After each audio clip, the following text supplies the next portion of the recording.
Yo, this is Steve Bloom, and you're watching Moana Nui Podcast. We'll be starting soon. Don't go anywhere. I'm Veronica Taylor, and from myself and Ash Ketchum, I just want to say, Moana Nui, I choose you!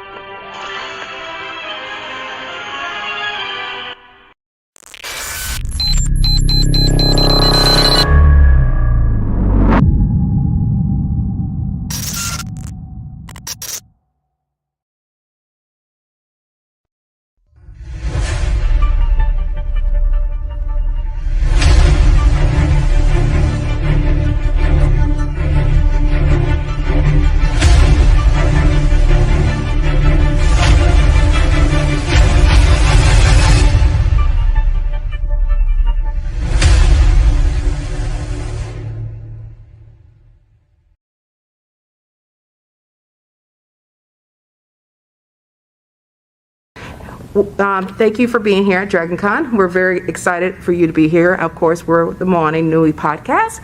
And of course, for those that may not know you in the audience, can you give everybody a short bio, a little bit about yourself so they can kind of know the amazing person that you are? My name is Samantha Avila. I'm an art director in film and television. I live in Los Angeles. That's where I work, but I've actually been out here for the last 3 years, and the last 3 shows I've done here. So as an art director, I work in the art department. The production designer is the head of our department, and as art directors, we are kind of their team leaders that help run the art department. So we have set designers, construction, illustrators that we work with on a daily basis, and we communicate with every other department. And so as an art director, we really get to be involved almost with the entire filmmaking process. But thank you so much. But the production designer is the head of the art department. Okay. And of course, you've worked with a lot of different movies. Like, if any of y'all that are watching, if you go to her, look her up on IMDb, it's like the list that you have of all these amazing movies that you had a part of to make it become this beautiful element that comes on the screen. Out of all the movies you worked with, which are your top 2, and why you enjoyed it so much? Oh wow, that's a hard one. Not just because it's recent, but because it was an incredible experience, was Spider-Man No Way Home. It was a character I loved growing up. He meant a lot to me as a nerdy, science-driven kid. And he was awkward, and I loved the films growing up, and so to be able to be on that film was like a dream come true. Another one that was kind of in the same boat was Jurassic World. I was assistant art director on that, so getting again to live out my dreams with dinosaurs, which is one of the films that inspired me. Jurassic Park inspired me to get into art department. Every single film has its own beautiful challenges and things that come out of it that you take with you the rest of your life, moments that you can't ever replicate. I think those were the 2, really. And I know they're big blockbuster features, but I can't tell you how many times, even on small things. Yes. For instance, one of the ones recently was Our Flag Means Death. I was doing it because I was excited to work on a pirate ship with Taika Waititi and our designer, Rob Vincent, and got to really see this blossom, especially here at the con, and how much people love it, how much it means to people. Things like that even though you think they're small, they have huge impacts. Mm-hmm. So as an art director, do you first see the vision through a mood board, or do you have people production designer come in to create kind of the vision for you, and you're the architect that tells them what to do? It's a bit of both. It's this very creative process, and it's kind of like cooking, and everybody's bringing ingredients, but you're not sure what they are yet. Recently we were saying at work, it's almost like a puzzle that you're putting together, but you don't have the puzzle pieces yet. And so the designer has a vision. They always are coming with illustrations or an idea, color palette, references, And you start with that. And as an art director, you're usually given a specific number of sets. On a bigger show, or even on smaller shows, say you have 150 sets, you are given however many of those sets. And sometimes it's more and sometimes it's less, depending on the size of the show. And from there, the designer will kind of give you a rough idea or an idea of what they want. And you, as an art director, go down this path of, it's like a journey every single time. I learn new things every single show, the references and the research, and you're pulling colors and wallpapers, looking at different architectural references, historical references. And so as art directors, you really help flesh out that idea for the designer, always keeping them in the loop and always talking with them, and a lot of times a lot of other departments. So you're figuring out the logistics of how to do a set. So for instance, on Our Flag Means Death, we had this pirate ship. Well, there's a lot that goes into a pirate ship beyond just the set. It's thinking about, hey, Stunts has to kick over these pirates all over the side of the ship. Well, our ship wasn't on the water. It was at a stage, a WB, with a volume set, which, or it's half a volume set, which if you don't know what that is, it's like a giant LED backdrop. It's a new technology that's really fun to work with. And so you have to think about things like padding the rail of the ship and then painting it the same color as the ship. And so you're working with that department, our rigging department. Like, I've never done a rope ladder. So we had an expert, a ship rigging expert you bring in. And so it's this collaborative process, and you're all kind of, no pun intended, rowing the ship together to get to a destination that you don't really know yet. And so hopefully that answers the question. Yeah. So when it comes to like designing these pieces, like I'm sure you guys have like the budget for like however many people you need, but for you, like what's like the ideal number for you to have like on your team, like that can help for you assemble? People. Yeah. It depends on the show, to be honest. I've worked on teams that are me and the supervising art director and the designer, or just me and the designer. And then there's shows like Jurassic World, or I just finished Guardians of the Galaxy 3, where you have 5 or more art directors and you have 20 set designers that are moving to finish the product. I can't say really if there's an ideal for a show.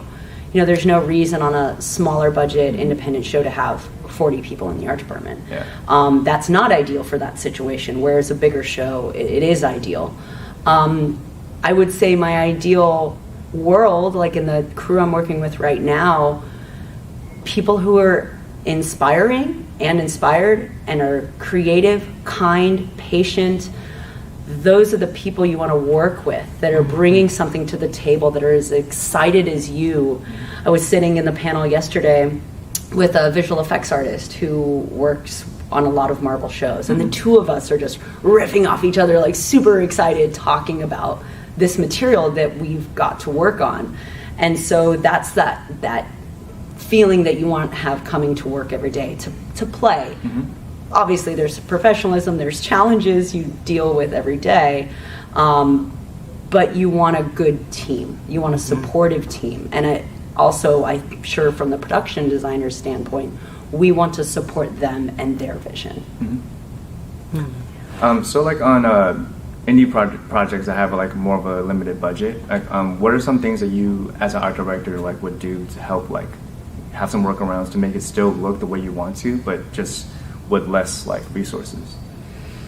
I feel like there's a lot of tricks in a tool bag that you have, and everybody has this. It's not just me, it could be our grip and electric construction department, that it helps having worked on indie projects or in school working for no money. And so when you are brought into bigger projects, sometimes you're still using those low budget tricks.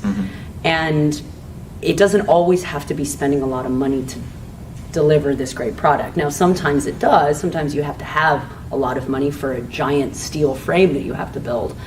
But then there's certain things where paint finishes, if you have a creative way, and this just comes from experience, that you've worked with in the past, you can bring that to the table. And so with a lower budget, you're constantly, I think there's a lot of what our department and our direction is, you're constantly problem solving. That's probably one of the biggest skill sets, problem solving and communication. So you are consistently trying to think of outside the box. Like, this is the way it's been done before, but like, what if we took this wall and put it here and then put it up? Like, oh, we'll be saving a lot of money that way. But it's not just you. You have your construction coordinator, production designer, set designers who are also very experienced. And so you're all coming together to go, okay, wait, again, with the puzzle pieces, like, well, if we turn this and put this here, and oh, that'll work. And so you're constantly going through that world. And it is a struggle, I think, on lower budget shows. You can't achieve the full vision, but I'm also seeing that on larger budget shows, that you're never going to achieve that sometimes, because there's always a play with budget. It's just on lower budget films, you're keeping that in the back of your mind all the time. But sometimes it makes you more creative, limits, you know?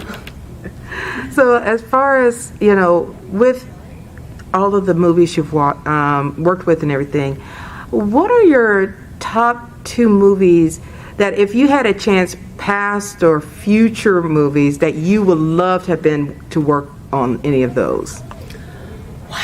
I feel like in a way I've kind of gotten to live out my dreams in a bit. Like, in my own way, I was a total nerd growing up. So like Spider-Man, I got to work on Jurassic Park film. I got to build a pirate ship. I was watching Pirates of the Caribbean for reference. But as far as a historical film, I think there's some beauty in older films. 1 or 2. Gosh, I think it's a hard one, I guess, because there's so many that come to mind that influenced me. Oh gosh, I'm sorry. That's okay. 1 or 2 films. Oh, there's so many. I think getting to learn on something like 2001, Space Odyssey would be amazing. And then for my own personal nerdiness, some Tim Burton thing. Oh, you know what? E.T. I tell you what, that would be one. That film means so much to me, and I always keep coming back to it because it means something. And it's funny because I'm in that role now where people are telling me that, but I'm sure at the time it was just like any other film. I think something like E.T. would have been amazing. And then historically speaking, gosh, so many films are coming to mind, like in the history of filmmaking, and I just can't put my finger on it really right now. I don't know why this is coming to mind, but something like Lawrence of Arabia, these kind of sweeping epics that you refer to, or Blade Runner. It's another one that people refer to in our industry as being almost like a verb, that you talk about these projects like Blade Runner-esque, and because they've shifted our view of what filmmaking is, or how art departments work. You know what, I'm going to put Blade Runner actually up there as well. I know I gave you a lot of films. That's okay. But there's big ones that come to mind that I think, gosh, that would have been really amazing to work on. I'm going to say 2001 and Blade Runner. Okay. I think. Yeah. Nice. Well, of course, we like to be respectful of your time, so we're coming towards the end of our time slot. But can you tell, for those that may be interested in following you, learning more about your projects or anything, ways, social media or websites that they can follow to keep abreast of things that you're doing and or organizations you're working with? So right now I'm working with Beth Mickle on the next Francis Ford Coppola project, Megalopolis. IMDb, you can find my credits there, and then I do have a website. It's www.samantha-avila.com. And no other organizations, but yeah, that would be the best way to find me and reach out. Do you have social media for them to find you at, or are you more off the grid? I'm more off the grid. I mean, I do have an Instagram. If you do want to reach me through Instagram, it's Sam C. Avila. But just shoot me a message first, so I know who you are and what you're looking for. Okay, awesome. Well, thank you everybody for tuning in and look forward to our next interview.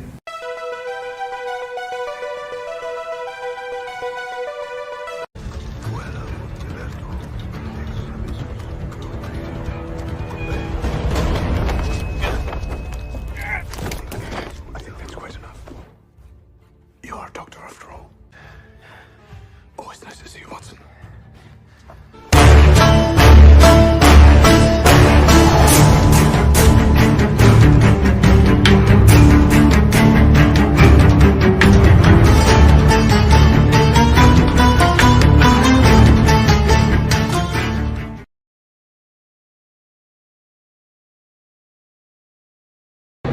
So what's your name and where are you from? Hi, I'm Shazzy Dazzler, and I'm from St. Louis area. Okay, great. And do you have a Facebook or Instagram? I do. I'm Shazzy Dazzler across both platforms. Awesome. And is this your first Dragon Con? It is my first Dragon Con. Okay, well, welcome. Is this your first time cosplaying? It is not. I've been a cosplayer for about 13 years now. Okay, great. And what is one of your favorite cosplays? Obviously, the Queen. Yes. And is that who you're dressed as today? Or This is who I'm dressed as today. Love it. And so since this is your first Dragon Con, what are 3 things that you like about it so far? I like the inclusiveness. I like the mindfulness for the mobility needs. And I really love that it's populated by fun people. Okay, great. And so what's some advice that you can give to someone if they're looking to get into cosplay?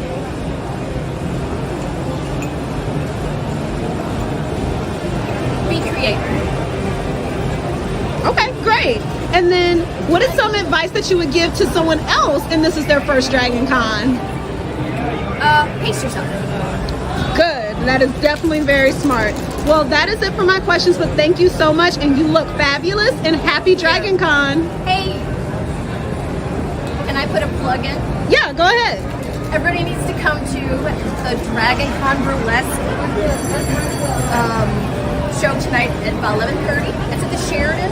Come and see all of us burlesquers, cosplayers do a really great job for you and have a fun night. Awesome. Well, thank you for sharing that as well, and we'll let our viewers know. Yeah.